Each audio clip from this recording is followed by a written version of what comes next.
France, Nepal, Japan, 3 governments 2 दिन में गिर गई। अल्बानिया में पहली एआई मिनिस्टर आ चुकी है। ये सब सिर्फ एक कोइंसिडेंस है या फिर कोई कोइंसिडेंस नहीं है, एक हिडन एजेंडा है। कौन सा एजेंडा? फ्रांस में ऑलमोस्ट 2.25 लाख लोग सड़कों पे थे 44 बिलियन यूरो कट्स की वजह से। Pension, health care, public holidays सब कम करने वाले थे क्योंकि कर्जा 114% ऑफ जीडीपी हो गया है। कुछ लोग सीक्रेटली प्रेशर डाल रहे थे कि ये चेंजेस अभी करो वरना और सैंक्शंस। इसलिए पीएम बेरू को सिर्फ 2 दिन में अपना रेजिग्नेशन देना पड़ा। पहला पीएम गया। तो इनका असली गेम प्लान ये है कि पहले किसी देश को बहुत कर्जे में डालो और जब वो कर्जा चुकाने का वक्त आएगा तो ऑब्वियसली वहाँ की सरकार अपने ही लोगों का हक छीन छीन के तो वो कर्जा चुकाएगी और तब वहाँ के अपने लोग अपनी ही सरकार के खिलाफ हो जाएंगे। एग्जैक्टली। दूसरी तरफ नेपाल में भी सेम हाल। स्टैग्नेंट इकोनॉमी और करप्शन की वजह से जेंजी प्रोटेस्टर्स ने पार्लियामेंट ही जला दिया। पीएम ओली को रिजाइन करना पड़ा।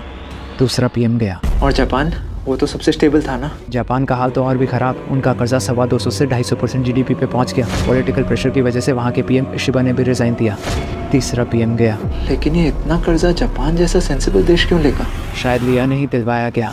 एनालिस्ट कहते हैं कि अलायंस प्रेशर और चाइना की टेंशन की वजह से जापान को अपना defence budget all time high करना पड़ा। क्या इसका मतलब जापान की इकोनॉमी को जानबूझकर लोन दिलवा कर ओवरलोड करवाया गया? यस, देश अलग, वजह अलग, लेकिन शायद पीछे का प्लान एक ही। क्या? शायद एक नया ग्लोबल ऑर्डर बन रहा है और सीक्रेटली गवर्नमेंट्स गिराई जा रही है।